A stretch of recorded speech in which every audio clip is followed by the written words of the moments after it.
Good morning, everyone. Chat up here. Happy Merry Christmas Eve. Got an heavy on the AI. There we go. Okay. Heavy on the AI again today. Got a we're gonna look at some policy, what AI policy under Trump could be now that he's picked his AI advisor.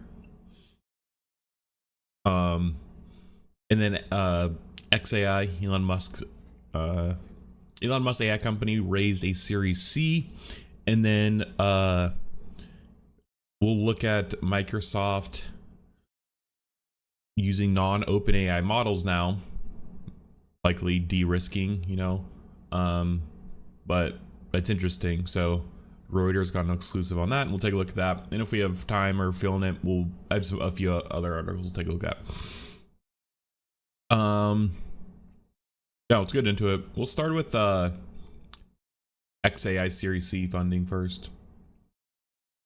Take a look at everything's open, wrong tab.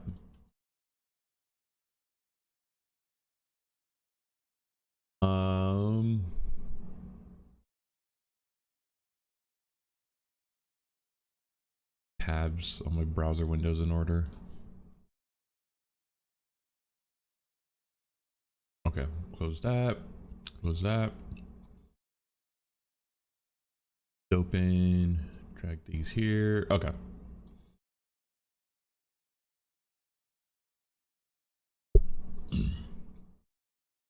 Look at TechCrunch.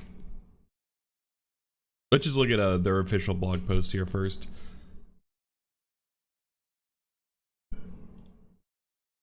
Hang on, let me just make sure we're all good on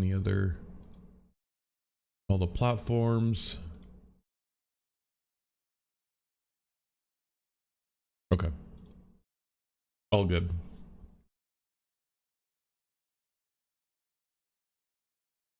Okay, xAI raises Series C $6 billion funding. Now, they just raised some money, xAI, not too long ago, which has definitely been a trend. Yeah, they got the Series B in May of 2024, where they raised $6 billion again. And this is kind of becoming a trend with AI, these startups, where it's so cost intensive that they raise money and then only a few months later they really need to raise more. Perplexity did it. OpenAI's done it. Perplexity, I think, has raised money like 3 times this year. Maybe even more. But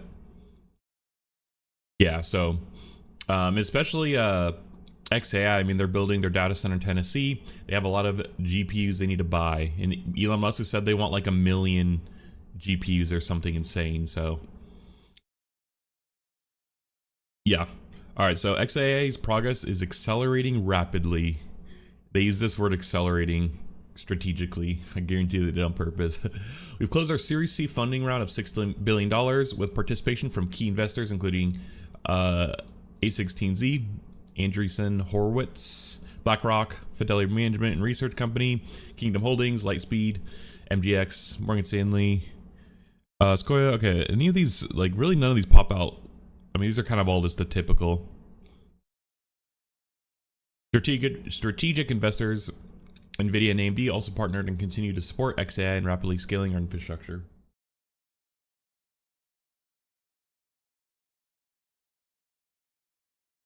Whoops. What did I click on?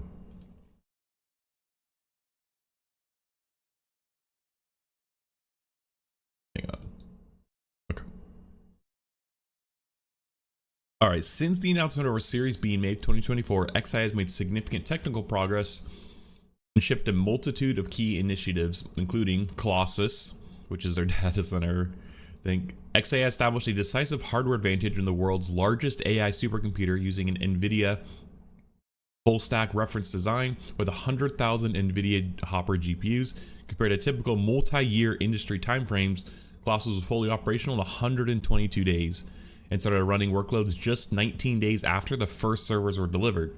Soon, xAI will double the size of Colossus to a combined 200,000 GPUs, NVIDIA Hopper GPUs, achieved by using NVIDIA's Spectrum X Ethernet platform. That's interesting, actually, because we looked into this on stream one time, I think. Kind of all of NVIDIA's offerings, especially for the data center. So it's interesting that they're using essentially like a full stack of NVIDIA hardware for the data center, for their data center. And I actually posted about how, like, I feel like NVIDIA's eventually NVIDIA will just have it so you could, hey, morning Chris Koff, happy Christmas Eve. NVIDIA will have it to where they kind of you could just buy a full stack of NVIDIA hardware for the data center. You could use all of their hardware for everything, and it'll almost just be like you buy a data center. It's like buy a data center from NVIDIA, and they kind of just do everything. You don't really need many other vendors or go to other like chip manufacturers. Thank you, appreciate it. But it's interesting that NVIDIA kind of posted, or is like partnered more so, and they even posted on their website about this, like PR.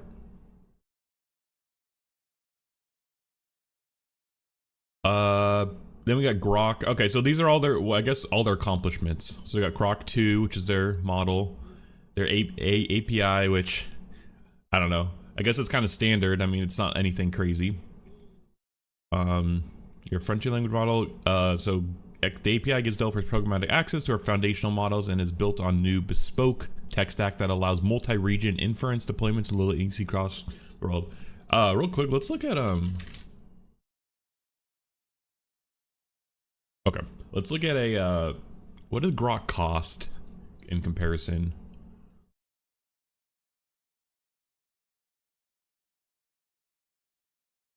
Like OpenAI's O1 is so expensive. Here's Grok. Bro, there's actually pretty pricey too. So this is Vision. I don't care. Yeah.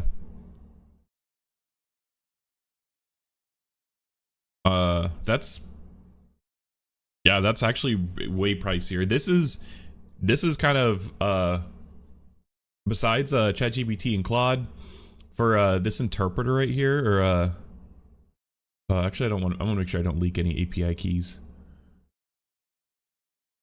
Yeah, we're good. I'm using Open Router with Obsidian, this web interpreter, but I use these two because it's free, and this is kind of my backup only because it's kind of cheap, but it's also really good. But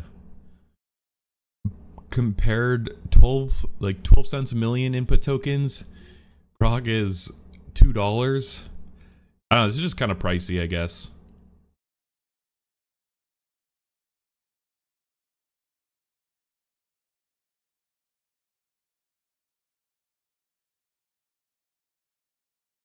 This isn't, oh, this is, I didn't even realize they showed the use.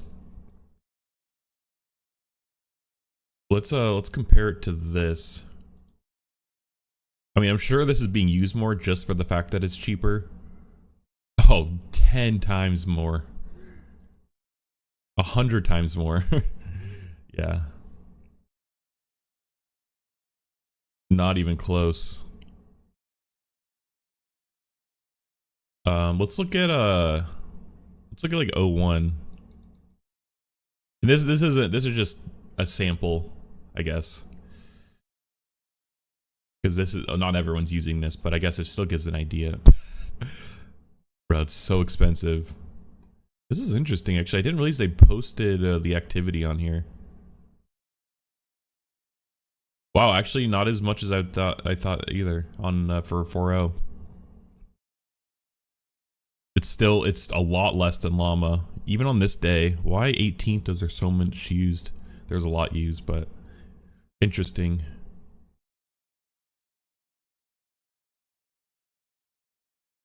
I wish you could just look at all the uses just based off of like from this page here. I want to look at Google Gemini. Oh, this is new. Let's look at this.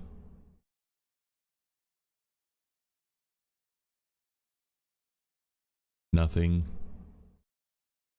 Nothing. Wow, this is free, and it's like not a lot of people are using it. This is what I'm using because it's free. Interesting. Yeah, Grok 2 is not getting too much use here, and it's like kind of pricey.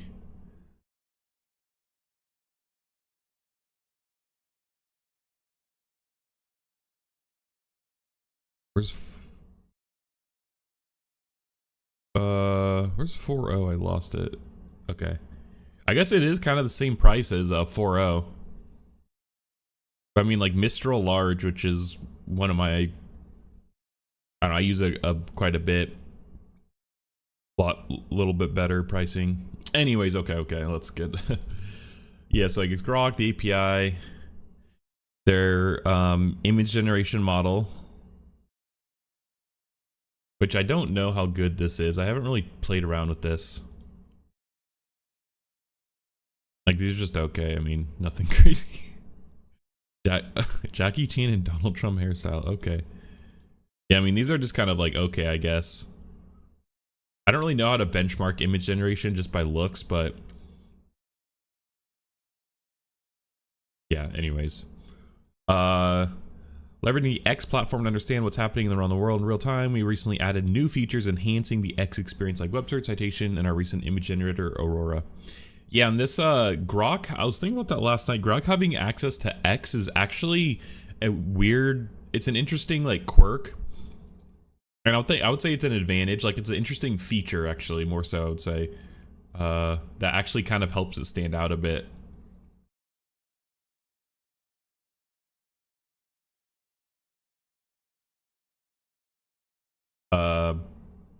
Anyways, yeah, we have xAI's most powerful model yet, Grok 3, is currently training, and we're now focused on launching innovative new consumer and enterprise products that will leverage the power of Grok, Colossus, and X to transform the way we live, work, and play. Yeah, and right now, yeah, they don't really, they just have the chat, like, app on X, but they don't really have any, like, products, or they're not really trying to sell it too hard, and the fact that you have to have a premium, I guess, or I guess you don't have to anymore.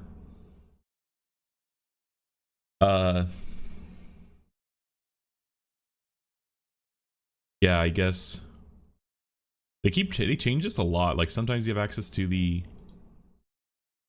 image one, sometimes you don't. I also want to use this to, because the fact that, yeah, the fact that they have access to like posts on X is actually interesting. Later we're gonna talk about Saram Krishnan, who's Trump's AI policy advisor, and I wanted to like ask on Grok about his opinions on things, because I'm sure he's tweeted about something like this, and so I don't know, might be able to extract information from his X account. The funds from this financing round will be used to further accelerate our advanced infrastructure, ship groundbreaking products that will be used by billions of people, and accelerate the research and development of future technologies, enabling the company's mission to understand the true nature of the universe. Okay, guys, relax. Wait. Wait. The funds of this financing round will be used to further accelerate our advanced infrastructure. Okay, yeah. Ship groundbreaking products that will be used by billions of people. Okay, that's a stretch. And accelerate the research and development of future technologies, enabling the company's mission to understand the true nature of the universe. This is kind of ominous, like almost like it's like, what is, like they're like moving, to me it seems like they're moving money around from this to like SpaceX or something. I don't know. This is kind of a hyperbolic statement. xAI is primarily focused on the development of advanced AI systems that are truthful, competent, and maximally beneficial for all of humanity. xAI is hiring aggressively. Yeah. Let's actually see what I always look at what they're hiring, since it's a good indicator for their growth. Oh yeah. They're earning quite a bit, but I guess I don't know. I thought they'd be hiring more, if I'm being honest, I guess. Front desk ambassador.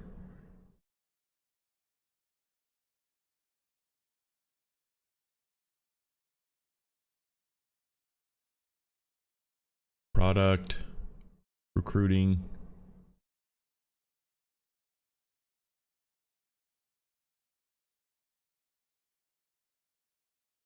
AI tutor.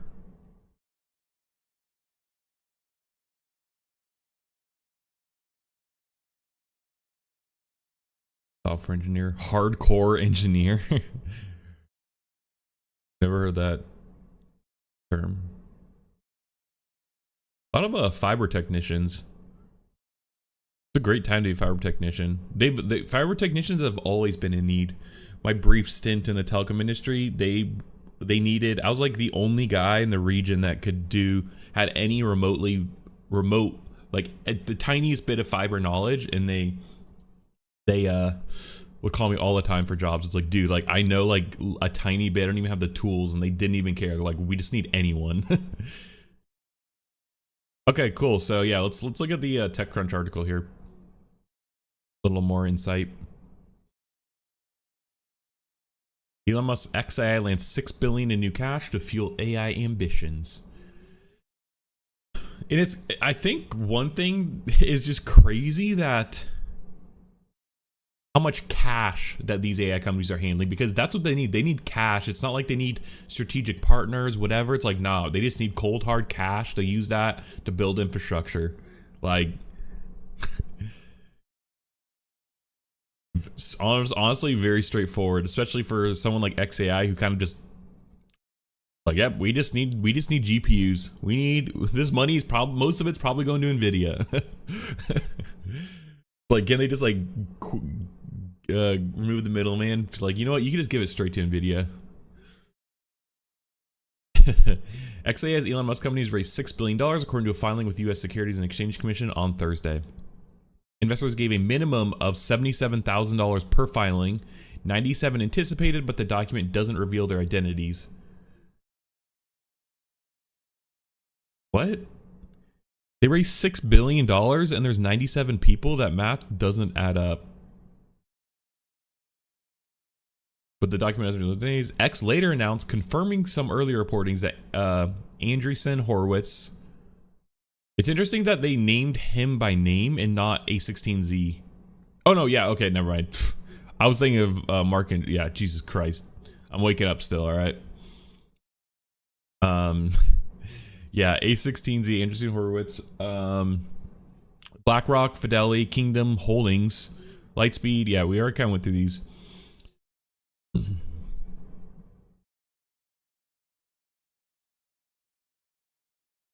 Yeah, and I mean, it's interesting because Andreessen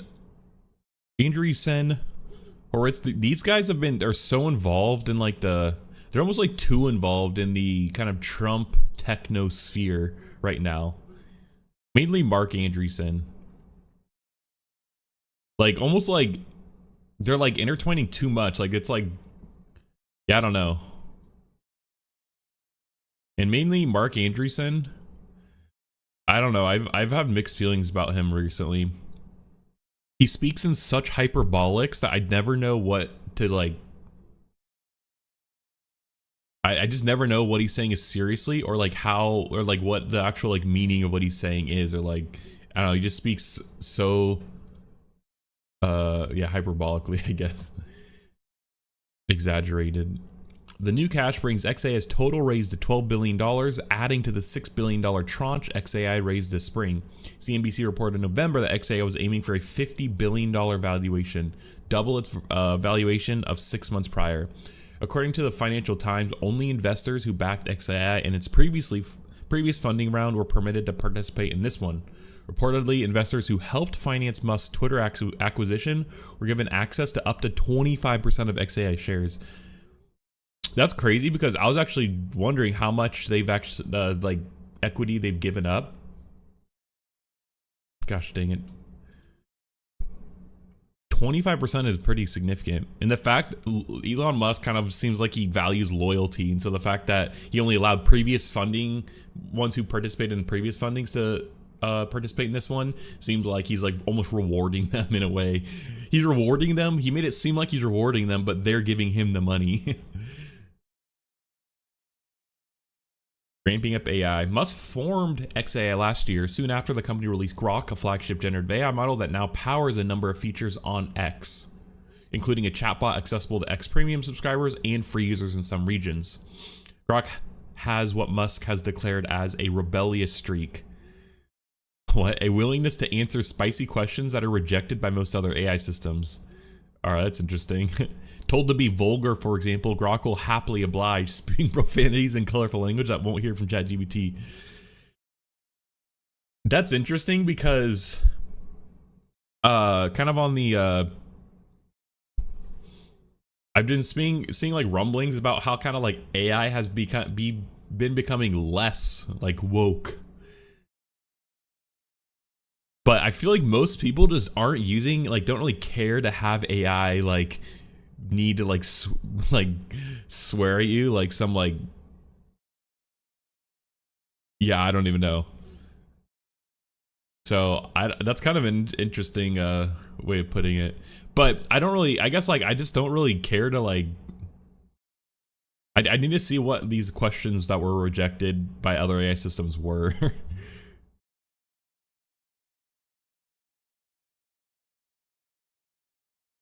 Musk has derided that ChatGPT and other AI systems for being too woke and politically correct, despite Grok's own unwillingness to cross certain boundaries and hedge on political subjects. He also referred to Grok as maximally truth-seeking and less biased than competing models, although there's evidence to suggest that Grok leans to the left. What? That's crazy. And that's actually funny. Probably because thinking about before Elon Musk bought Twitter /X, I feel like Twitter was more wow, this is actually very recent. Twitter was more left-leaning, like overall, I would assume it, just because really mainly because of the kind of technosphere I was talking about, and now that it's cool to be conservative again, especially in Silicon Valley. But so I feel like still Grok, if Grok's trained on like all of Twitter's historical data, then I guess that would make sense. But it's interesting that it does lean left.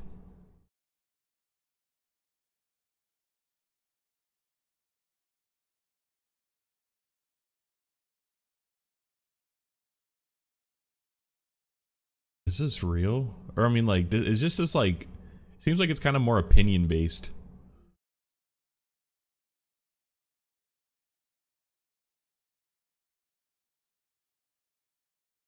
Okay, I mean, yeah, if you're using like January 6th, oh wait, said shortly after they posted on X results, were contacted by a member of the xAI team who wanted to know more about his experiments. Not long after that, Musk waded in to question his methodology. This test does not seem accurate. Some of the questions are outright ridiculous and may lack any nuance, Musk wrote. But a few days later, he confirmed in a reply to another X post that xAI would try to make Grok less politically biased in the future. The xAI researcher who contacted Rosado did not respond to a direct message about Grok from Wired. Output response that seemed carefully neutral on many devices' political issues, including abortion access, gun rights, and the events of January 6th.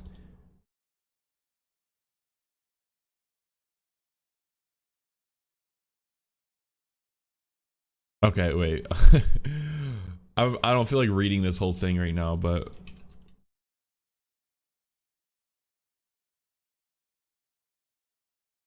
why did they come to... How did the author of this article come to the conclusion that Grok is left-leaning? He didn't explicitly state that Grok is left-leaning. Instead, he mentioned that David, a data scientist and programmer, analyzed Grok's responses and found them to be more left-leaning in areas like foreign policy and questions about culture.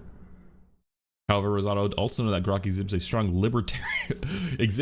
libertarian streak, something that will please Musk and many of his fans. Okay, yeah, that's not what I asked. Okay, this is, yeah, super anecdotal, I guess. They made it, it's kind of interesting. TechCrunch was like, it's definitively like evidence that suggests that Grok leans to the left. I don't know. That was a little weird. Okay, anyways, I've just never heard this before, so that's why I was like, I kind of want to look into it. Over the past year, Grok has become increasingly ingrained in X, the social network formerly known as Twitter. At launch, Grok was only available to X users and developers skilled enough to get the open source edition up and running. At launch, Grok was only able to X users, developers skilled. Oh, yeah. Thanks to an integration with the open image generator Flux, Grok can generate images on X without guardrails controversially. The model can analyze images as well and summarize news and trending events. Imperfectly, mind. Yeah, but I mean, that's any AI model. That's crazy, though, actually. Reports indicate that Grok may handle even more X functions in the future, from enhancing X's search capabilities and account bios bios to helping with post analytics and reply settings. That's interesting. I don't really know what value, like, that's kind of, yeah, that's an interesting, like, yeah, I don't know what value that really provides, I guess.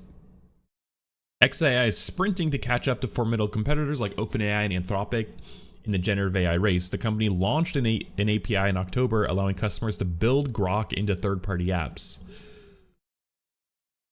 Yeah, the API, yeah. Platforms and services, and it just launched a standalone Grok iOS app to a test audience. Interesting. I just haven't used Grok enough to comment on it.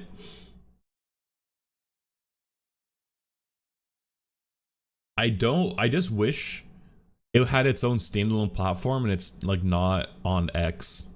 That's really, I kind of wish.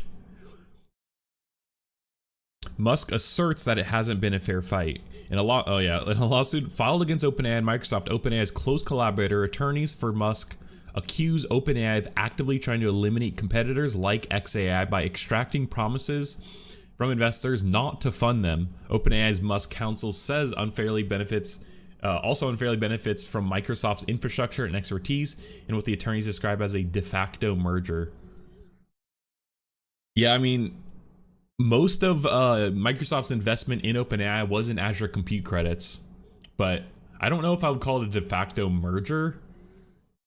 49% is a lot, but yeah, Musk often says that X's data gives xAI leg up compared to rivals. Yeah, I kind of do agree a little bit with that. Just as Meta benefits from all of their social media posts, I'm sure. Last month, X changed its privacy, but fortunately, Llama, anyone could use Llama, so anyone could kind of benefit from that. X changed its privacy policy to allow third parties, including xAI, to train on X posts. So it doesn't even matter. Musk, it's worth noting, was one of the original founders of OpenAI and left the company in 2018 after disagreements over its direction. He argued in previous suits that OpenAI profited from his early involvement, yet reneged on its nonprofit pledge to make the fruits of its AI research available to all. Yeah, I don't know. Like, to me, though, this seems like Musk is now trying to play catch up, and this lawsuit is a way to slow down OpenAI, if not completely take out his largest competitor. So I don't like you got to think of the incentives here. Like, I don't know. As much as Musk might be right, the rhetoric is just not like that. The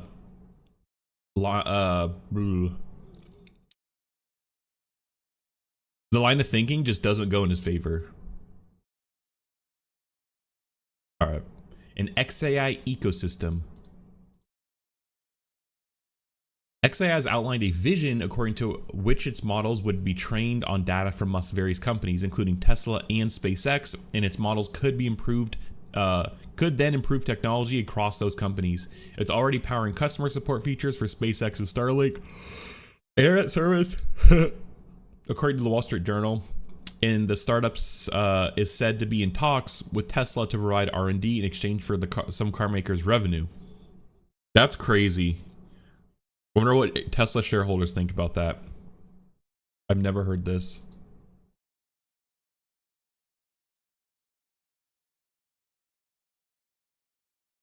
Actually, I think we read this on stream.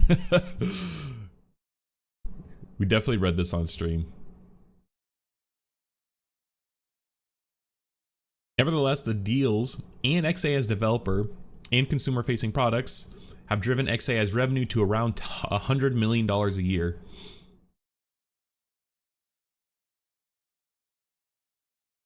I mean, that's nothing though. It's still like a good amount, but $6 billion valuation, or no, $50 billion valuation, bringing in $100 million. Like, bro, they got a while to go. For example, in comparison, I think OpenAI was valued at like over 100 billion, but they have like several billion dollars in revenue. So I mean, if you double that, essentially double the valuation of xAI, but they have actual revenue coming in. So I mean, if we were to double this, this would be 200 million. Like, that's nothing still. For comparison, Anthropic is reportedly on pace to generate $1 billion in revenue this year, and OpenAI is targeting $4 billion by the end of 2024. Yeah, I should have kept reading.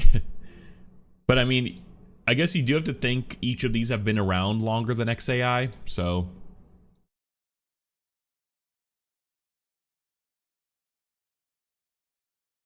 This is in September.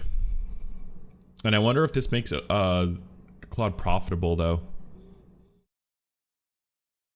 Value the company at between $30 and $40 billion.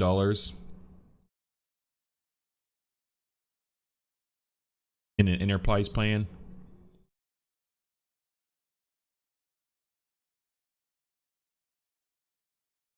$500K context windows, cool. More usage capacity and native GitHub integration, enterprise grade security features. Interesting. What is this website? I've never seen this website.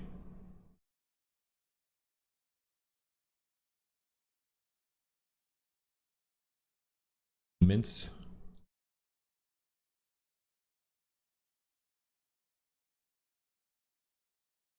Interesting. Okay.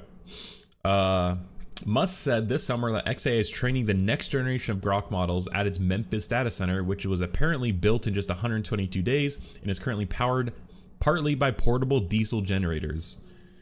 Yeah, they like put these in the parking lot, but they actually strategically built this near in Tennessee there because it's near a natural gas pipeline that they could tap into, or they want to tap into, to power the data center until, I don't know, we have like small modular reactors or something for nuclear energy. But I don't know, I guess they probably don't even care. Right now, they can just tap into that. But with all these diesel generators and such, I guess there's been like visibly more pollution too in the area. And like they are kind of getting exemptions from stuff that and the citizens aren't too happy. So yeah, I don't know. The company hopes to upgrade the server farm, which contains 100,000 NVIDIA GPUs next year. In its press release, xAI said it plans to fully double that number because of their ability to perform many calculations in parallel. GPUs are the favorite chips for training and running models. Oh, okay. That's a weird note. I mean, I assume most people reading this probably understood that. That was interesting. In November, xAI won approval from the Regional Power Authority. Oh yeah, here we go. For 150 megawatts of additional power, enough to power roughly 100,000 homes. To win the agency over, xAI pledged to improve the quality of the city's drinking water and provide Memphis grid with discounted Tesla-manufactured batteries. Bro, what? But some residents criticized the move, arguing it would strain the grid and worsen the area's air quality. Yeah, this is what I was talking about. Bro, imagine like, bro, this like if our Tesla shareholders, I would be so mad though. Like, imagine some other company is like being like, hey, we could get you these discounted batteries from this other company if you do us what we like, you know, if you do us a favor.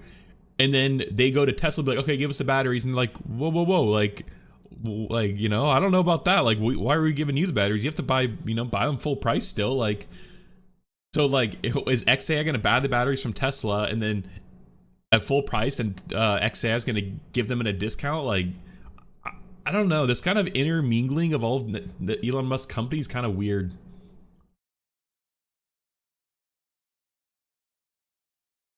Tesla is also expected to use the upgraded data center to improve its autonomous driving technologies.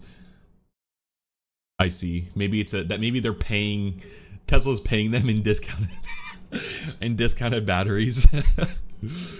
That's interesting. xAI has expanded quite rapidly from operations standpoint. The year since its founding, growing from just a dozen employees in March 2023 to over 100 today. In October, the startup moved into OpenAI's old corporate offices in San Francisco's Mission neighborhood. xAI has reportedly told investors it plans to raise more money next year. It won't be the only AI lab raising immense cash. Anthropic recently secured a $4 billion round from Amazon, bringing its total raise to $13 billion, while OpenAI raised $6.6 billion in October to grow its war chest to $17.9 billion. Like, this is so much cash, it's insane.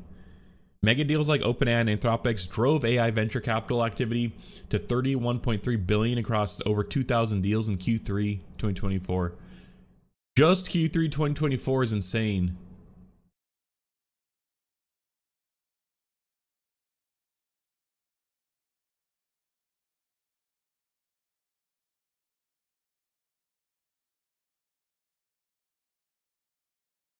Download report. Anyway, okay. Yeah, so this is crazy. 6 billion. So I guess we'll see if Grok actually improves, though. That's kind of like the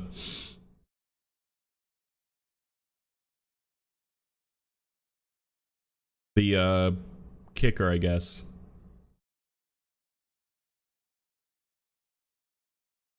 Okay, let's we'll take an intermission and cover this story, and then we'll look at Trump's policies, AI policies, potential maybe AI policies. Okay, exclusive. Microsoft works to add non-OpenAI models into 365 Copilot products.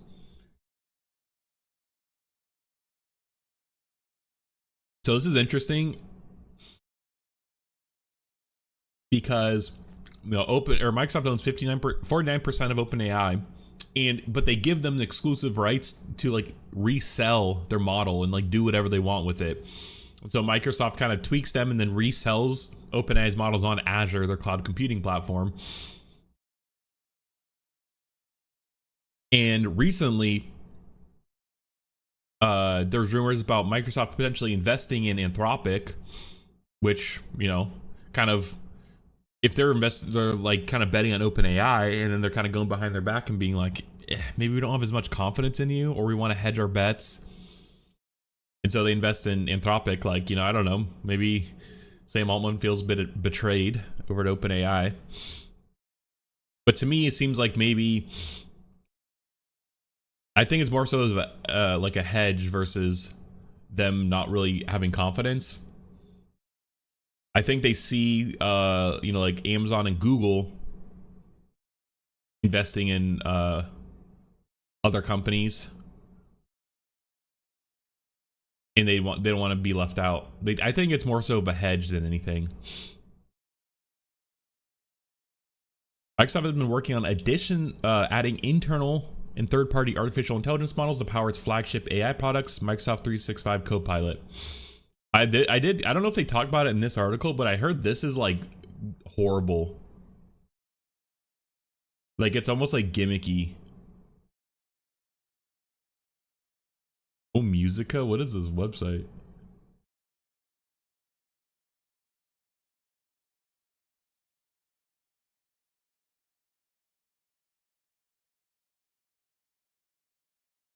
I don't know where I read that. I was trying to see if I could find it. Yeah, in a bid to diversify from the current underlying technology from OpenAI and reduce costs, sources familiar with the effort told Reuters. It is the latest effort by Microsoft, which is a major backer of OpenAI, to lessen its dependence on the AI startup, a departure from recent years when Microsoft touted its early access to OpenAI models. When Microsoft announced 365 Copilot in March of 2023, a major selling point was that it used OpenAI's GPT-4. Yeah, because at the time, like, this was by far the best, not even close. But now the competition is heated up quite a bit. You know, it's not as impressive anymore. I wonder also who they're actually like looking to add. Like what specifically? I wonder if it's Claude, Anthropic. Microsoft is also seeking to reduce 365 Copilot's reliance on OpenAI due to concerns about cost and speed for enterprise users, according to the sources who requested anonymity to discuss private matters. Microsoft spokesperson said OpenAI continues as the company's partner on frontier models, a term for most advanced AI models available. The original agreement between the two companies allows the software giant to customize OpenAI's models.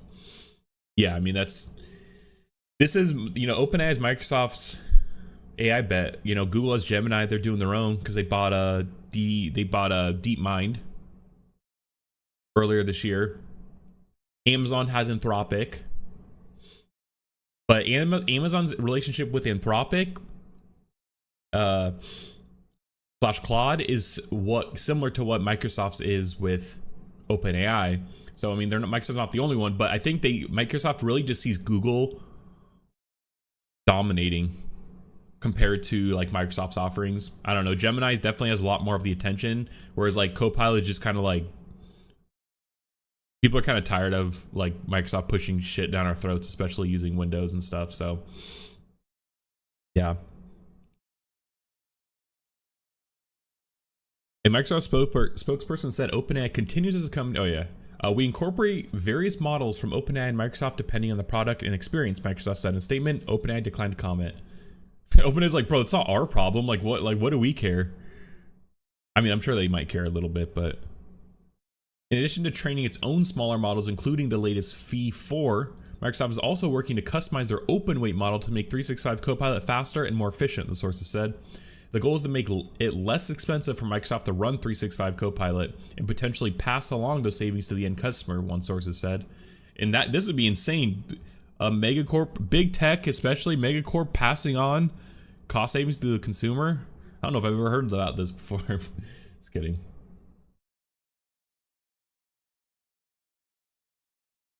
Microsoft leaders, including Chief Executive Officer Satya Nadella, are tracking the efforts closely. The same source added, the move mirrors those of Microsoft's business units, which have changed the ways in which they use OpenAI models.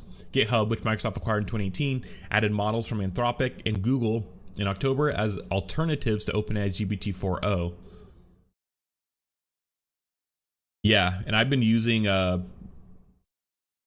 its consumer chatbot Copilot, revamped in October, is now powered by in-house models as well as OpenAI models. Okay. Yeah, actually I've been using I use Copilot. They actually gave you could use Copilot for free. GitHub Copilot.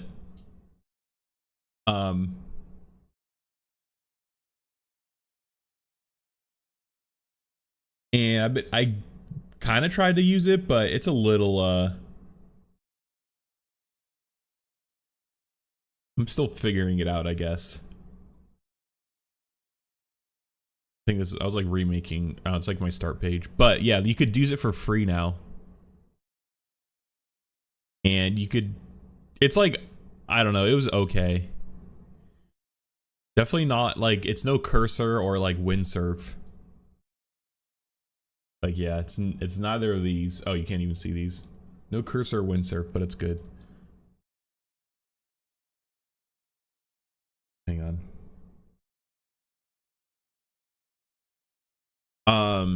Microsoft 365 Copilot, an AI assistant built in to Microsoft's suite of enterprise software, including Word and PowerPoint, is still trying to prove its returns on investment to enterprises. Microsoft has not shared specific sales data on the numbers of licenses sold, and there have been concerns about pricing and utility. A survey of 152 information technology companies showed the vast majority of them had not progressed their 365 Copilot initiatives past the pilot stage, research firm Gartner said in August. This was my experience in my last company. They gave us access, or like they gave we had access to like Bing chat, or I don't know, they changed the name of Copilot, but like it was essentially the Copilot chat, and we had access to that. And then they pretty much just kept telling us, oh, we're going to get there. Like, yeah, we're researching. And then they're like, oh, it's too expensive, because it was like $35 per seat per, I mean, I don't know, like that gets pretty pricey. And then we just never went past the pilot. So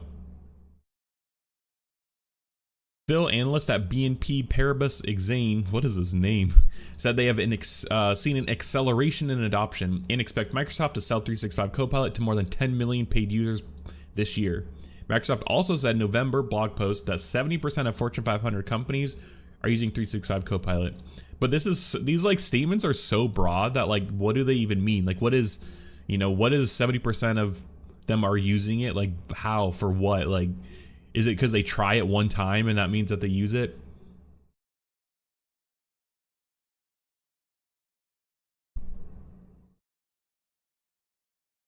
When was this posted?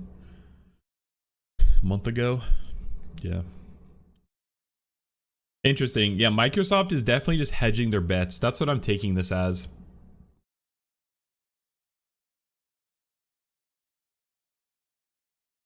But this is interesting. I need to sit down.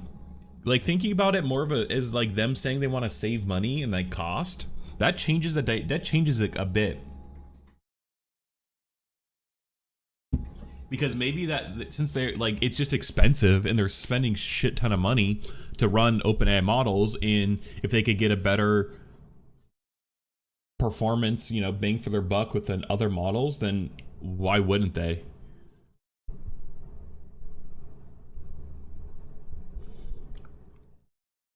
Why wouldn't they? I wish I could find where I saw the Copilot is gimmicky.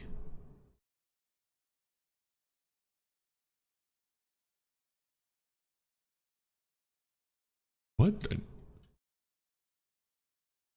Oh, I saw my wrong keyboard layer.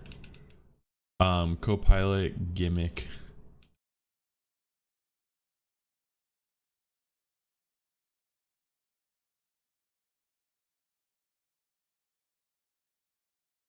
I feel like, bro, you could buy licenses on eBay. Maybe it was on Hacker News. Algorithm.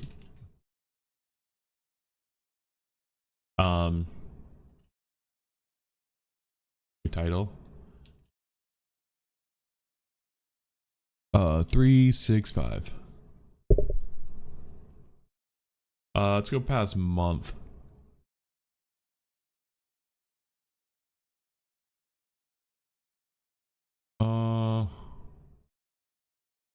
What the heck? Oh yeah, 365 Copilot, that's what this is.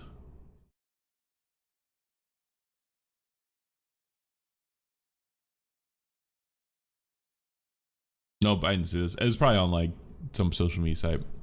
Anyways. Okay, that's interesting. Let's jump to the policy stuff now. Close these tabs. Okay. Let's start with this article, and then we'll move on to some other ones, and then I had Perplexity do some research for us. Defined to kind of get more direct policies that he might actually implement. Then also I want to ask Grok on X about his views on Twitter based off of, or his views on AI based off of his post on X. Okay. It was yesterday. Trump taps Saram Krishnan, which I apologize for if I'm not saying this right, for AI advisor role amid strategic shift in tech policy. Now, Trump has tapped several Andreessen Horowitz employees. Like, a lot of A16Z's employees are actually working for Trump now. Oh.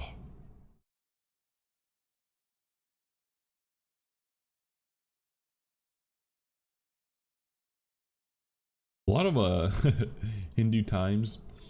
Yeah, and I guess he's also friends with David Sachs.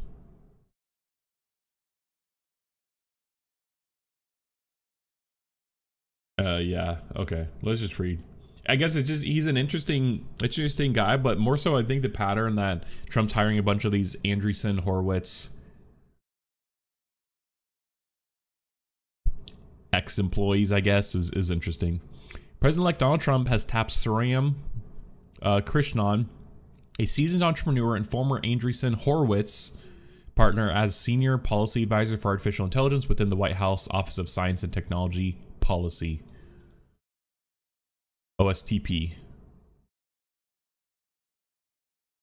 Oh, that makes sense, because where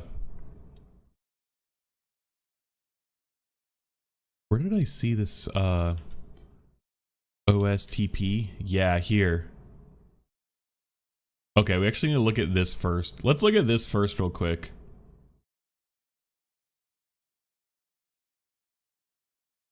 Actually, we could look at this article too, because this might be more. I saved this article as well.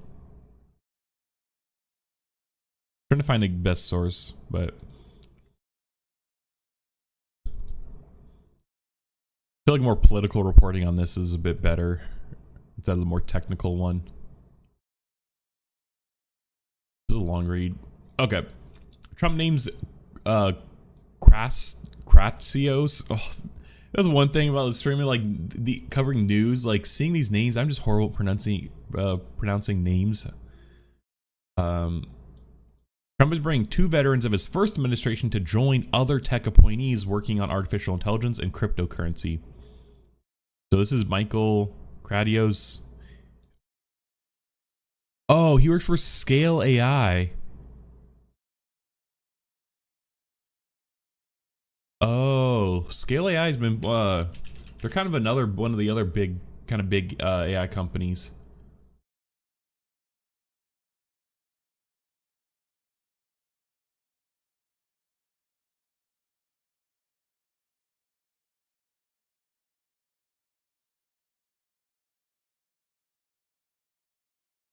Powering the next generation generative AI. Data engine, human feedback rating. Oh, data labeling. It's interesting. Okay.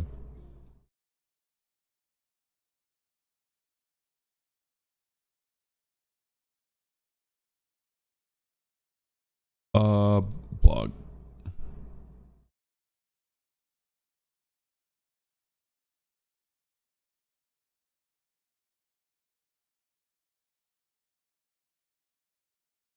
Interesting. Okay, I thought they would have more about this guy.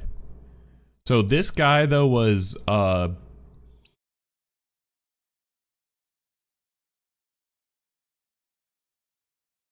yeah, this was his last. He was there last time around. Undersecretary of Defense for Research and Engineering.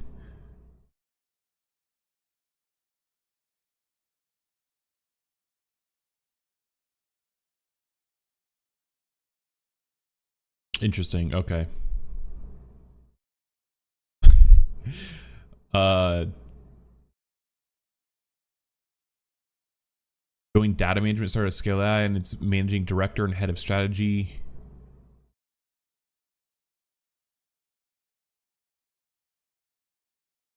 He led the department's efforts to accelerate adoption of 5G, and in October 2020 announced $600 million in award for 5G experimentation and testing of 5 U.S. military test sites, representing the largest full-scale 5G test for dual-purpose applications in the world.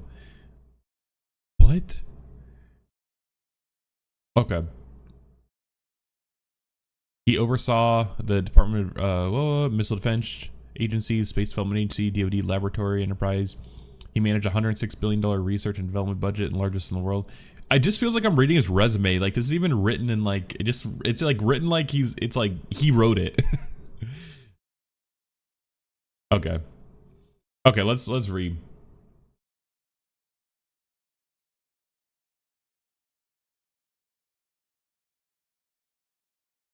Quick check-in.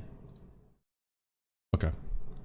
Trump announced Michael Kratios, and Lynn Parker to be the key tech roles Sunday, bringing 2 veterans of his first administration to join other tech appointees working on artificial intelligence and cryptocurrency. Together, we'll unleash scientific breakthroughs, ensure America's technological dominance, and usher in a golden age of American innovation. Trump wrote in a statement accompanying the appointments. Okay, so Kratios will advise AI and crypto czar David Sachs as the director of White House Office and Science and technology policy. And David Sachs, I thought it was, what's his actual position though?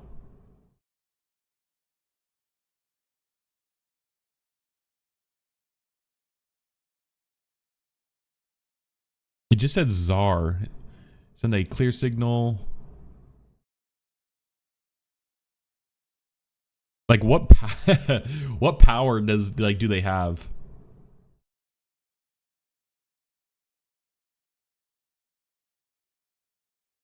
Like what power does a czar? I remember like John Kerry was like some like climate czar or some shit. Like, well, I don't know what power that has. So it's weird that it seems like the if this Kratios is like he has an official White House appointment of the Office of Science and Technology, and David Sachs is just like a czar. Like it seems like he would actually be. Seems like David Sachs would be advising him. Kratios previously served as Trump's chief technology officer and oversaw tech policy on the transition team, together with Gail Slater, who will head antitrust at the department. Before that, Kratios served as managing director at the company Scale AI. I wonder if he is still there then. Parker will advise Kratios and the executive director of the Presidential Council and Advisors for Science and Technology, a council Sachs will chair. Wow. I see, okay. Parker previously served as deputy CTO under Trump and as the founding director of the National Artificial Intelligence Initiative Office. Like there's so many random things. Oh, AI.gov, okay. Oh, wait, that's who we just saw her. She's the current White House.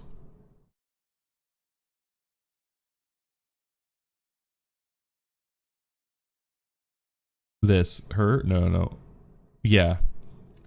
Director of Office and Science and Technology Policy.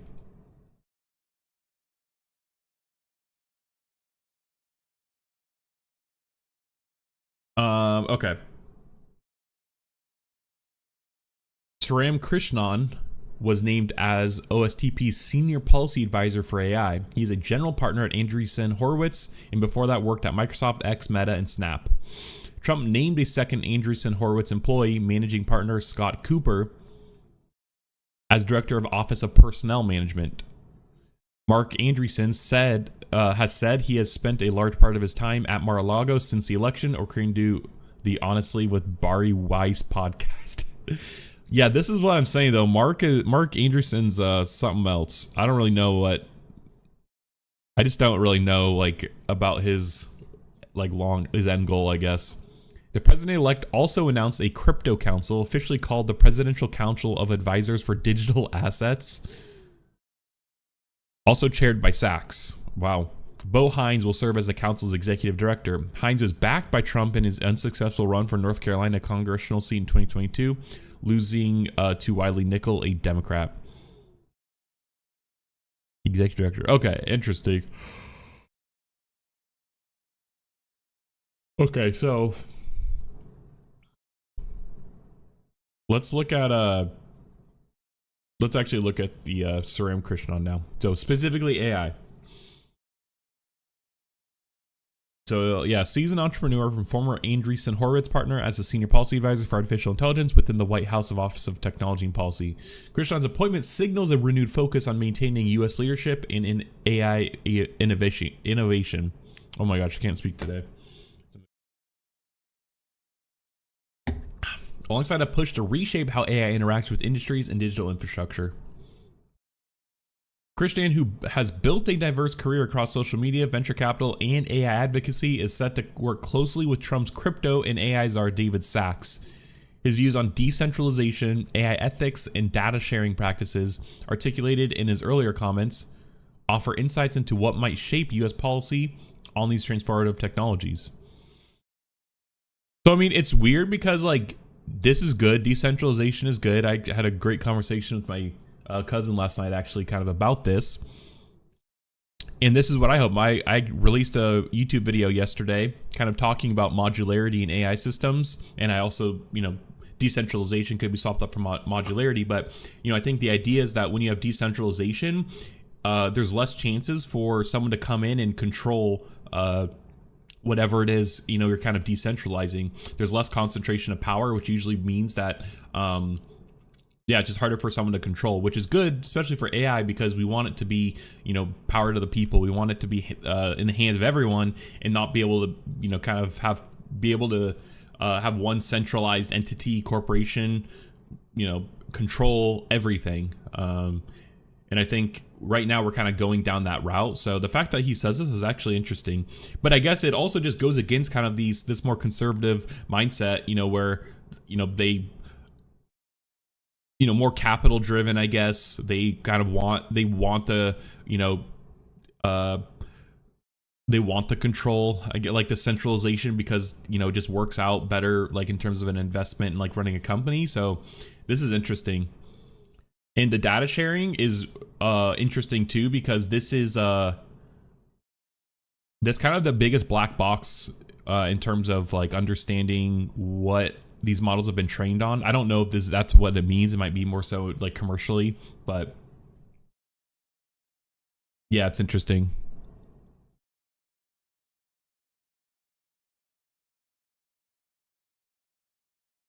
And we actually look at it because I think they mentioned it here, data sharing and platform relationships.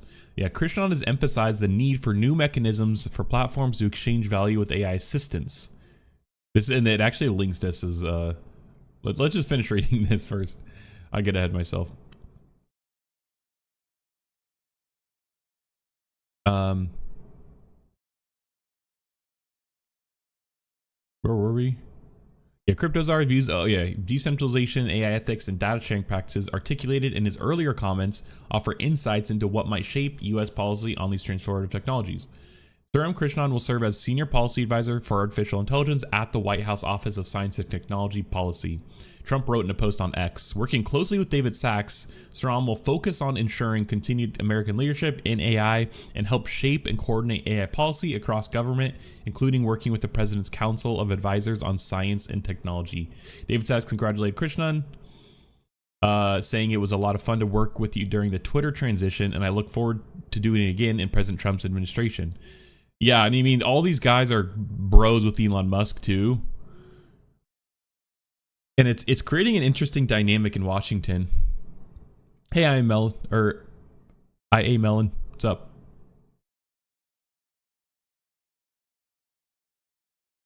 Yeah, but it's creating an interesting dynamic in Washington, especially for Elon Musk, considering now that he has Doge, or the Department of Government Efficiency, and he has a bunch of his friends and people who he's worked with in positions of power. So, I mean, that definitely will work in his favor.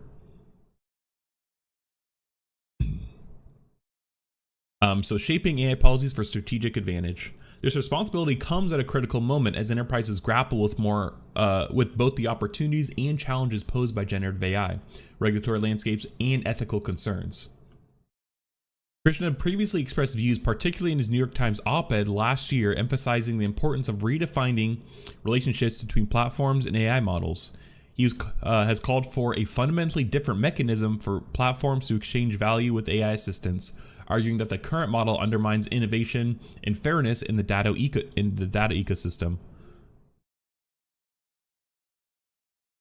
What's the current model, though, I guess?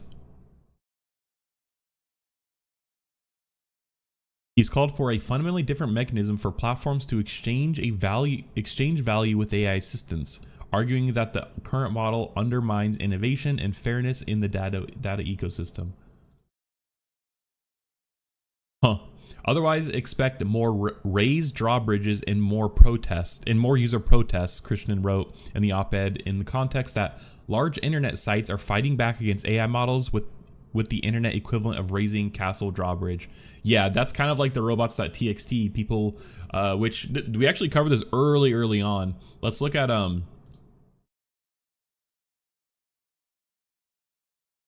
when here we go. Oops, we can't probably see it. We look at GPT bot, Perplexity bot. This is the this is raising this is the internet companies raising the drawbridges on these AI bots, on these, like, you know, chat bots on AI. They're like, don't scrape our website, please. You know, and these are all Claude. Look at all the different Claude ones, or like all the different AI ones. We got Cohere, OpenAI search bot. I don't know what these ones are.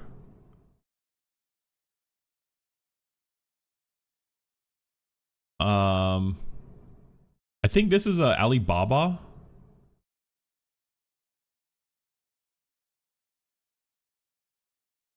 OMGly. See what is this one?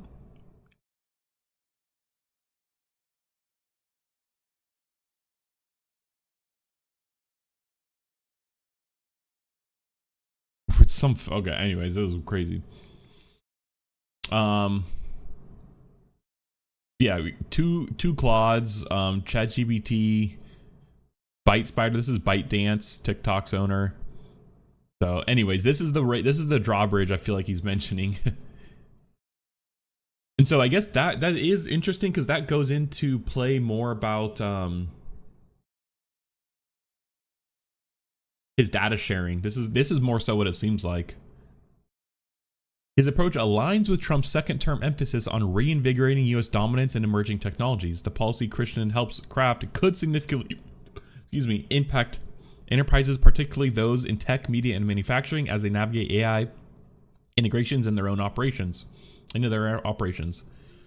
voice on AI and decentralization. Christian has been a vocal advocate for decentralization in technology, describing it as a mechanism to empower users and break away from the control of centralized platforms. In his op-ed, he warned that AI has forced platforms like Reddit and Stack Overflow to raise digital drawbridges against unchecked exploitation by AI models like OpenAI's ChatGPT. This shift, he argues, has sparked protest and ushered in a new age of technological conflict. Okay, we might need to read this opinion piece after, because I'm not really quite getting what he's been saying. Like, these companies are, like, I understand a bit. Okay, actually, I need to turn on these fucking ad blockers. Holy shit. I understand his perspective, but like Reddit, this is part of Reddit's insane earnings not too long ago was them licensing data to AI companies, like bringing in hundreds of millions of dollars. Stack Overflow is pretty much worthless now, but I mean, I'm sorry, but yeah, I mean, your website's old for, you know, hasn't really been doing too well in the AI age. So I mean, AI training, especially with AI, needs to be trained under one teacher. They need to use AI agents more efficiently. They need to simulate multi-dimensional structure that adapts with a dynamic interactive intelligence structure. So I mean, when you're saying one teacher, you mean like one company or like one person?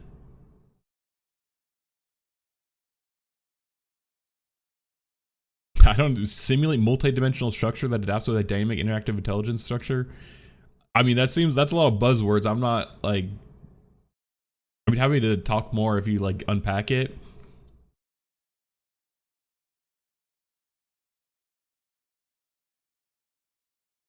One person, but I guess one person though doesn't really have all the knowledge it needs to like give the share to the AI to train it. I guess, you know. I mean, I think the idea, so you say simulate multi-dimensional structure that adapts with dynamic interactive intelligence structure. Multi-dimensional structure, I mean, the way that like they store the data, the, you know, the in like oh, I'm blinking, but the, you know, they two masters will conflict. I see what you mean. Yeah, that's a good point. I mean, it's a good point. I just we don't want decentralization though. Having one person give all the power. is not that good. But I mean, the way that it's stored, the tokens and everything are stored for the LLM is multi-dimensional already. And we're seeing new strategies to allow for more dynamic, like adding more up-to-date data, like dynamically, I guess. So I mean, we're seeing there, but yeah, that's yeah, a lot to unpack there. But Singularity will come to that eventually. Yeah. I mean, the idea is that hopefully there's no conflict. We don't get any conflict with AI, especially human to AI conflict. But yeah, this is more like philosophical, I feel like, but it's interesting to think about.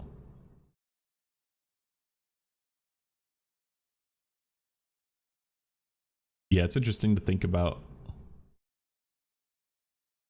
But I think AGIs needs to be more decentralized. I don't like the idea of a single platform or company having every layer in the stack for something like AGI.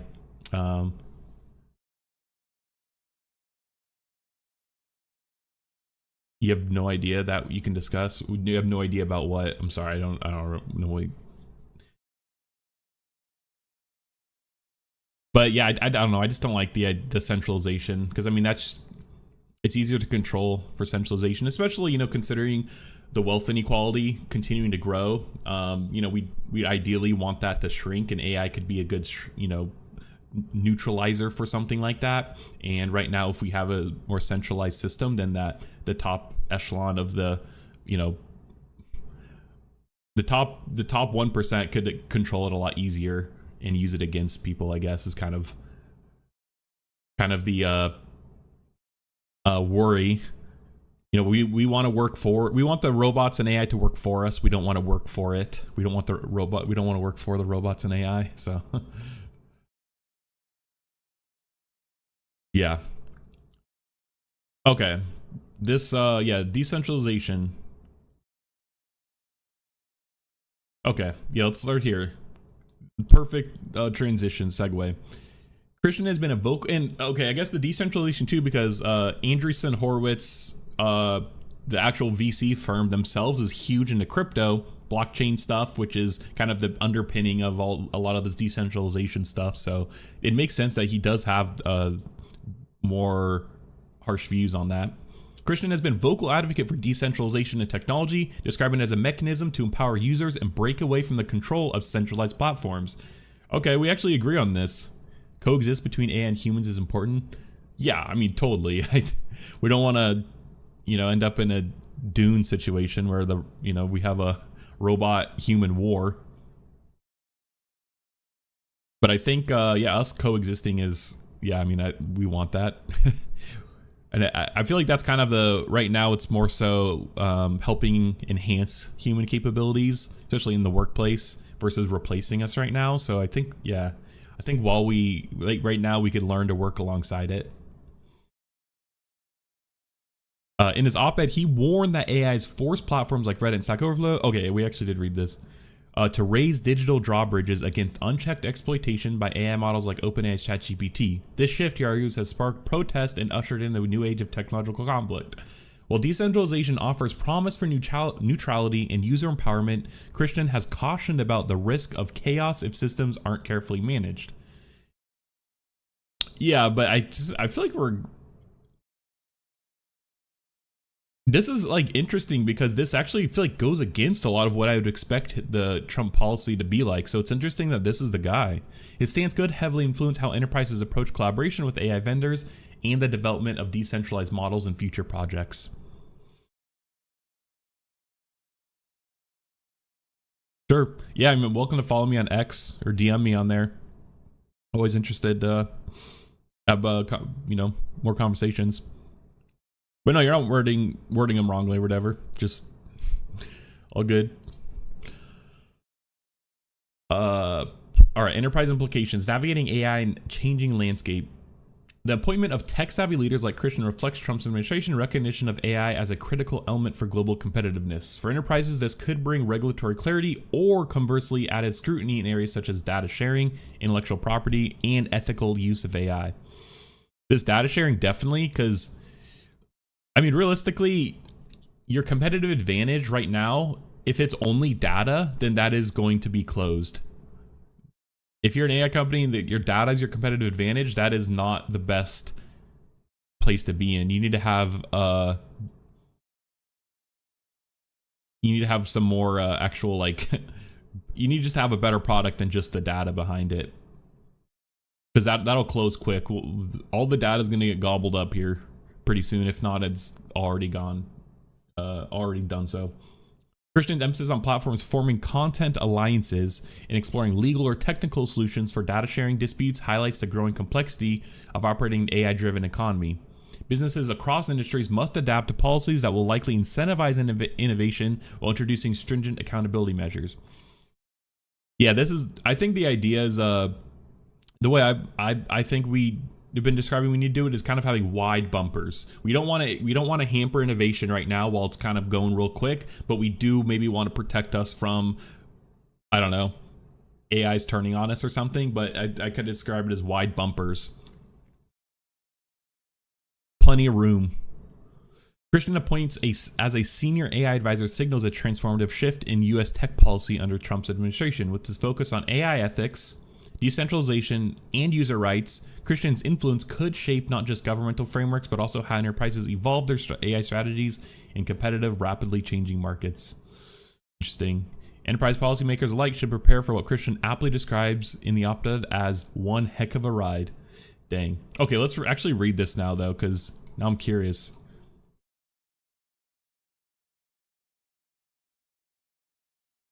All right. You're not imagining it. Social media is in chaos. So this was July of last year. So this was a minute ago. This was like a year and a half ago. War is breaking out on social media, and it could radically change how the internet works and we experience it. Last week, Meta rolled out Threads, a social media product similar to Twitter that quickly got over 100 million signups. This is more than just a tech founder cage match. It is the latest incident in a pattern of increasing chaos. Large parts of the internet community site Reddit went dark recently, and a user protest over its decision to charge other companies more for using its data. This came right after the livestream platform Twitch walked back restrictions on creators after boycott threats. There's change in the air in social media, and it's spreading fast. I don't even remember what this was.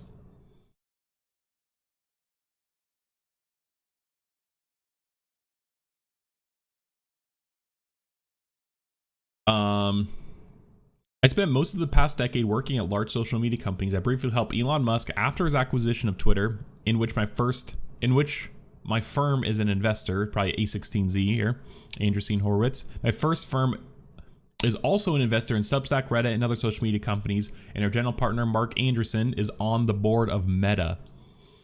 I believe the skirmishes over the past few weeks are connected to one another and are worth paying attention to. They represent a fundamental rejection of how the internet and large tech companies have worked for several decades. Instead of being limited to a few large companies, we may be at the start of an era of many online spaces where consumers could have more power and rights than they've ever had.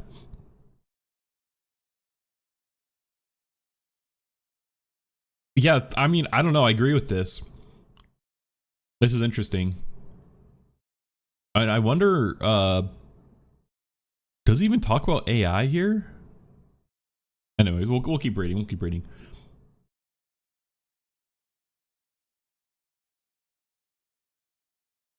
And I see where his view of decentralizations comes in from this. And that is interesting that he did your sushi noob. Okay, cool. Appreciate it. Yeah, DM me or something. I'll look at your profile. It's interesting that he has worked at a lot of social media companies, so this is like I feel like a qualified opinion. Think of the current large social networks as various European nations at the dawn of the 20th century, often ruled by monarchs and autocrats, CEOs. Yeah. Okay, that's interesting that they. Yeah, wow. Think of current large social networks as various European nations at the dawn of the 20th century, often ruled by monarchs and autocrats, CEOs. They exist in an uneasy balance with their own users and with one another.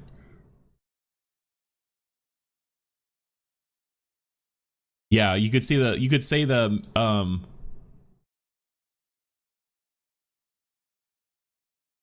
Yeah, it's interesting. Like it's consumers, the users are the serfdom.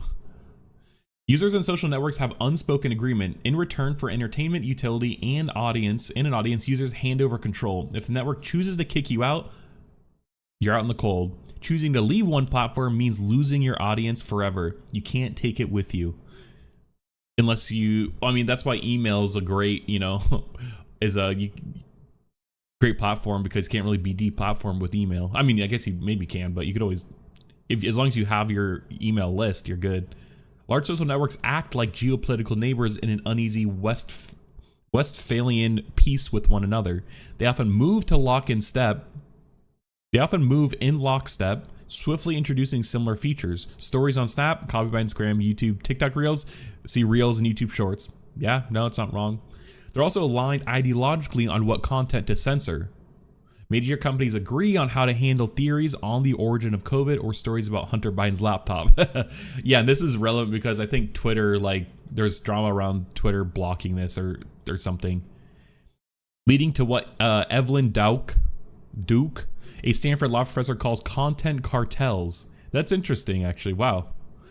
In many ways, there have been prevailing monolithic culture on how things get done.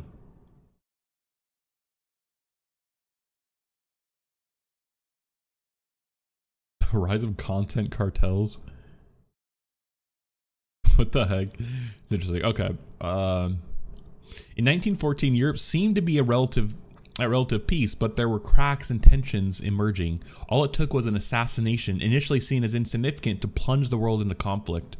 Similarly, in the first half of 2023, there have been a succession of online dominoes smashing the status quo of social media to smithereens, causing uprising in several places. The first domino was economic. As interest rates started to rise, social media companies discovered they weren't immune to macroeconomic forces. Yeah. But why would they think they were, though, I guess? CEOs reacted with an increased emphasis on products that make money directly from the consumer and reducing employee headcount. Yeah.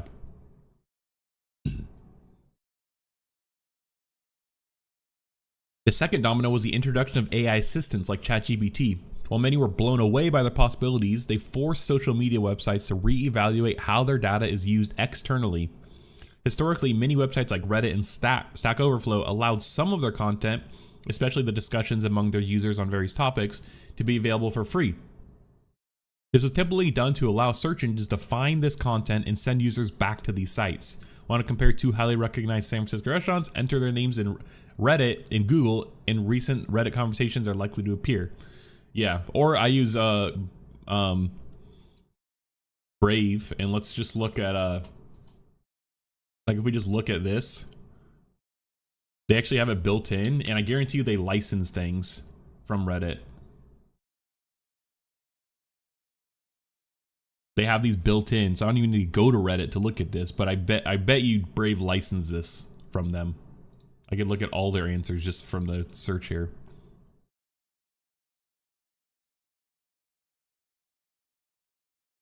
Click on one of those links and you're now on Reddit, thereby boosting its business. Third-party developers also tap this data to build useful tools on top of this content. Yeah, and this was gone though. AI assistants rely on enormous amounts of such data and would hover up that conversation about San Francisco restaurants.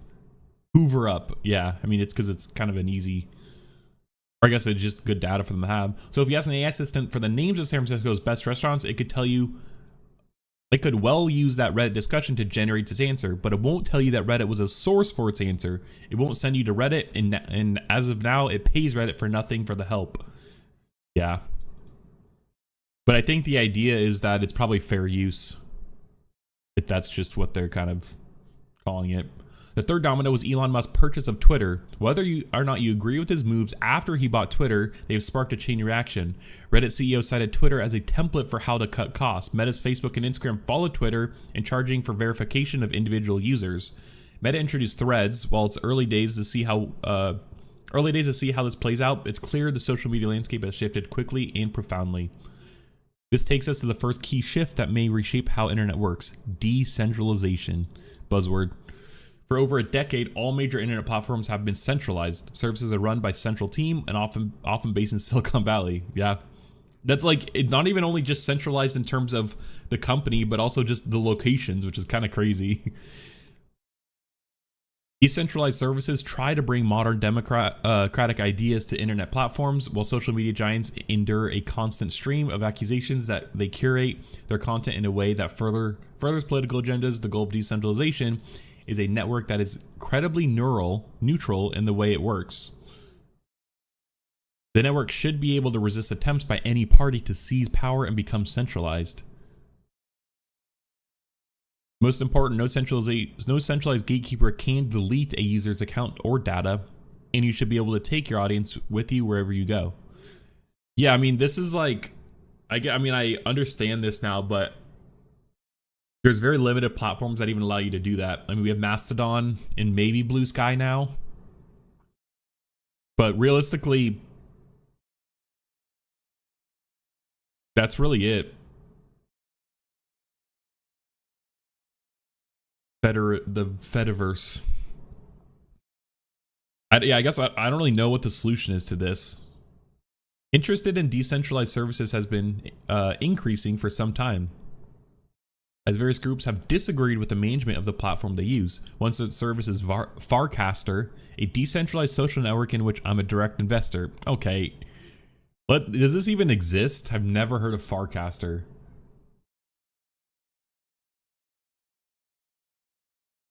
Like, is it like a protocol? Permissionless and build distributed social apps.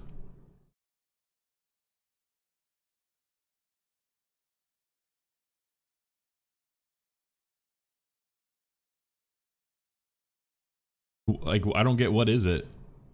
Farcast is a sufficiently decentralized social network platform. Social network built on Ethereum. Ah, I see. Crypto. It's a public social network similar to X and Reddit. Users can create profiles, post casts, and others. Yeah, I don't know about that. Okay.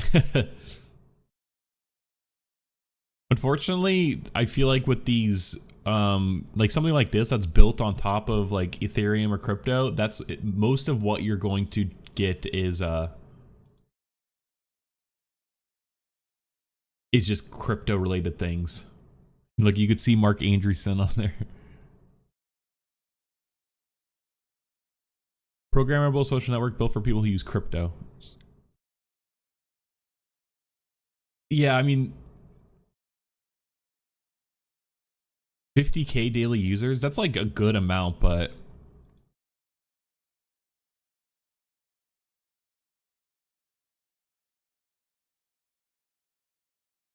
yeah, it's interesting.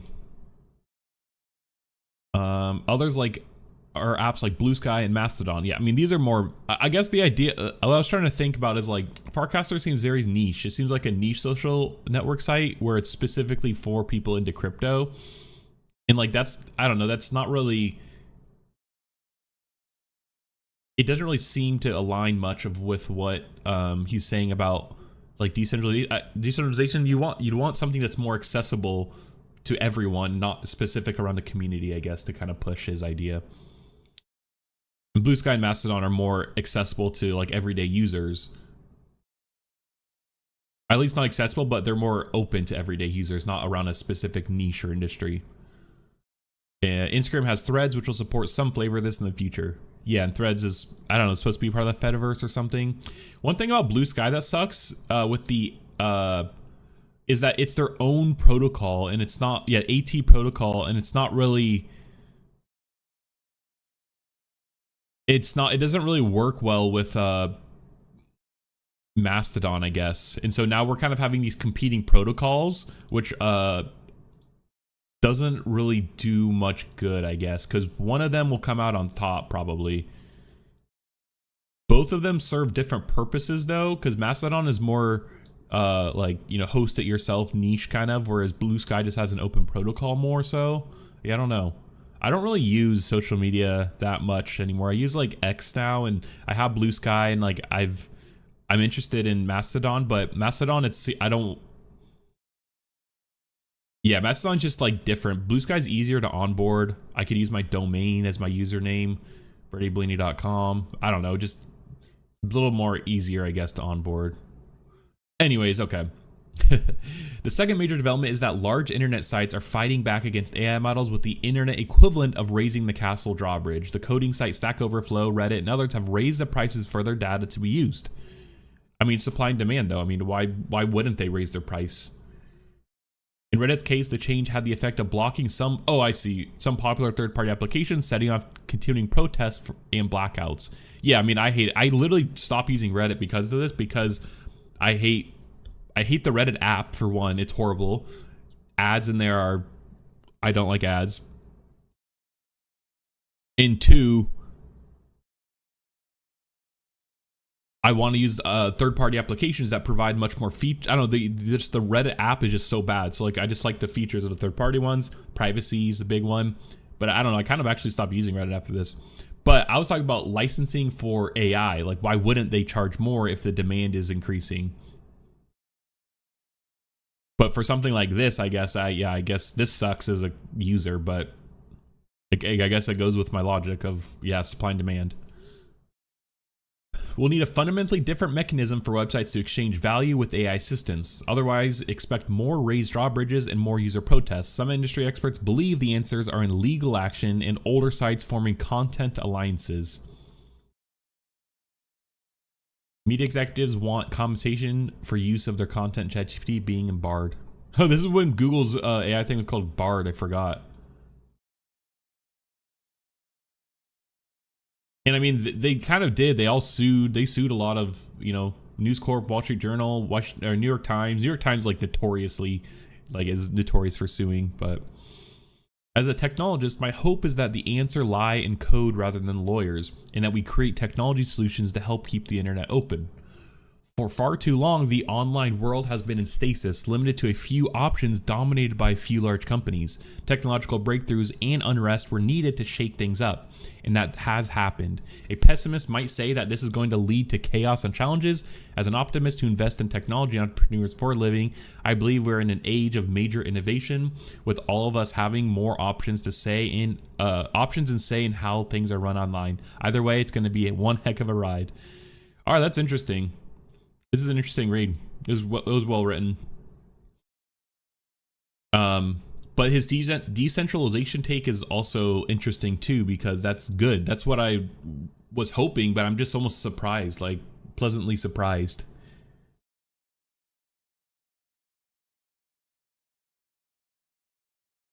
TechCrunch doesn't have much to say, but they usually have good information, so we'll just read this real quick, and then let's look at some specific policies. Yeah, he's confirmed as a partner.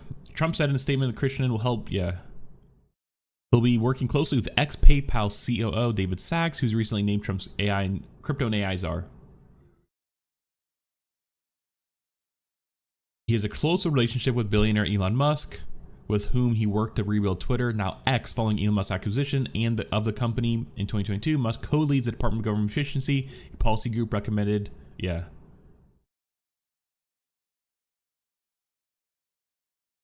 He was selected to lead the firm's London office, its first non-US location.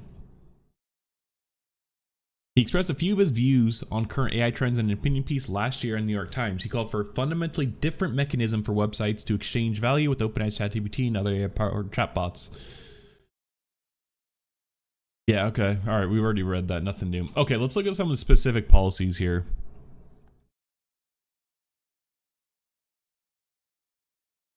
So, yeah, Christian has been critical of what he perceives as unnecessary regulatory interventions and rapidly evolving landscapes. That's like such a word soup way of saying he doesn't like overregulation. What is this company? NDTV?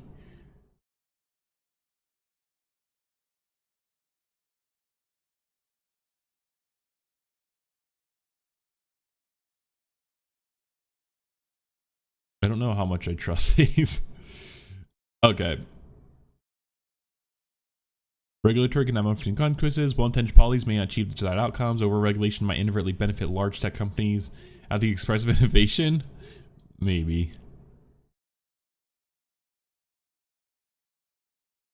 Okay, let's look at, and then I asked what are specific policies he has mentioned or could implement based off of his views.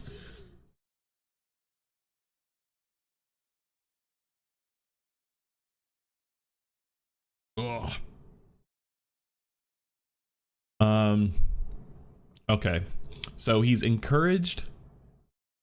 He emphasized the need for new mechanism for platforms to exchange value with AI assistance. Yeah, we kind of talked. That's what we kind of covered or read about in the op-ed. Encourage the development of content alliances between platforms and AI companies. I don't know. This doesn't seem accurate, kind of to what we read. Establish legal frameworks for fair data sharing practices between tech platforms and AI models. Yeah, that's cool. Implement technical solutions to address disputes over data usage and AI training. Yeah, this kind of goes along with what he's saying too, where you use technology or code to solve these instead of legal battles.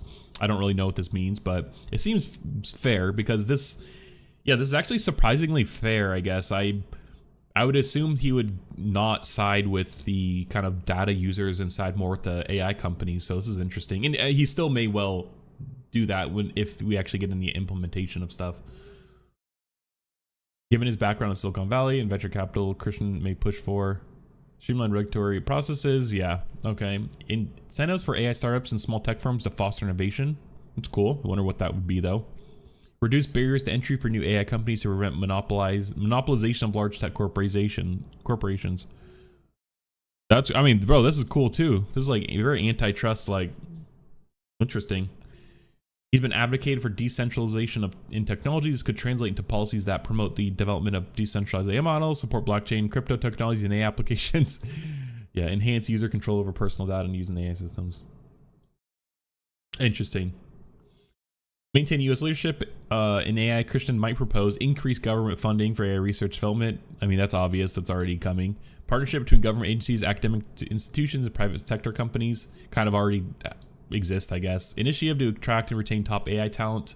Yeah, this is actually a big one because China's been slurping up some of our AI talent just because they just offer to pay them more. Ethical AI accountability. While focusing on innovation, Christian may also address ethical concerns by developing frameworks and responsible AI development and deployment. Establish guidelines for AI transparency and explainability. I feel like this is more so important, one of the most important ones. Creating mechanisms for AI accountability in both public and private sectors, and really this too, because I guess if we think about it from a top down approach, kind of just how corporate like capitalism works is a lot of times they try and push the liability down as much as possible in ensuring that, and so like the government will just push responsibility to the corporations, and the corporations should probably, you know, cascade that down, and it'll end up in their terms of service or something, which ends up kind of putting it on the consumer. But I think we do need some accountability. Again, that goes in with my wide bumper view. I think we just need wide bumpers, at least have something. Not enough to slow it down, like to slow down development or innovation, but enough to make sure that yeah, it doesn't take over or something. I don't know. Really, I think it's more so in like discrimination, like the transparency right here. In his role, Christian is expected to shape and coordinate AI policy across government. This could include creating interagency task force on AI implementation, developing a unified national AI strategy. I think this is actually very important right now, more so of a unified national strategy, because we do need to compete with China, and China is essentially centralizing a lot of their efforts. Aligning AI policies with other technological initiatives such as cryptocurrency and blockchain. Yeah, I mean, that's kind of whatever. So yeah, this is interesting.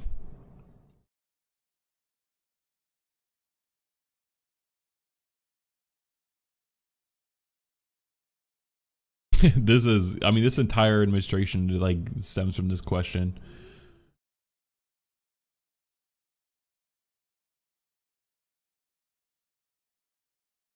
Let's look at this question. But it pulls from the same spots though. NDTV, Federal News Network, Perplexity Elections.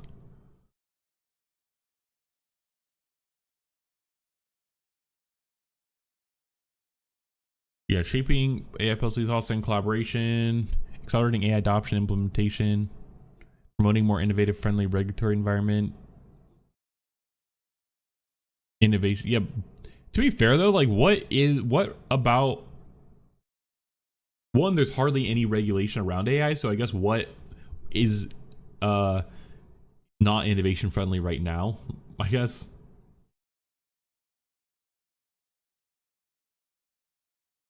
Empowering decentralized AI models and technologies to empower users and reduce centralized control. Yeah, this seems to actually, if this is the case, this is like big because I agree with this. I want this. Balancing AI advances with ethical considerations, enhance US competitiveness in the global AI race, particularly against other major players like China. Yeah, integrating AI policy with other emerging technologies. Yeah, we kind of saw that. Yeah, so this is interesting. So I actually am excited to see kind of what he has planned then, or what he actually will do. What no, it's all talk now, but what will he actually implement? What policies will he push for? So we'll see. We'll see. All right, that's really all I got planned for today's stream. We're coming up on time here. I'm gonna cut it a little earlier than I usually do, because it's Christmas Eve. But I appreciate everyone tuning in. No stream tomorrow, but I'll be back Thursday, 9 a.m. Day after Christmas, 26th. Be back 9 a.m. 9 a.m. Pacific. Yeah, we'll just pick up where we left off. See what news we have. Doubt anything crazy will happen.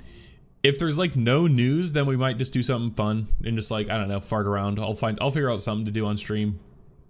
I do want to do a coding stream here. I might do those like Fridays because I kind of want to do some coding streams or just like poke around at some AI tools and AI like agent frameworks and stuff on stream with people. That's actually how when I first started streaming on Twitch, that was actually kind of how I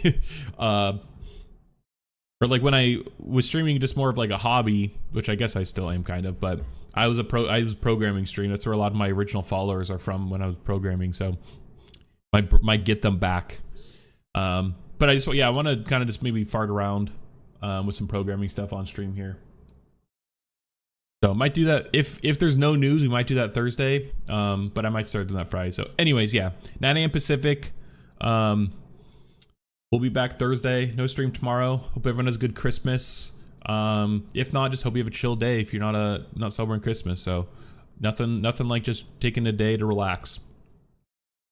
Yeah, see everyone Thursday, 9 a.m. Pacific. Thanks for tuning in, everyone. I appreciate it. Really appreciate everyone showing up. Thanks to the new streamers or the new viewers today. Appreciate you. See ya.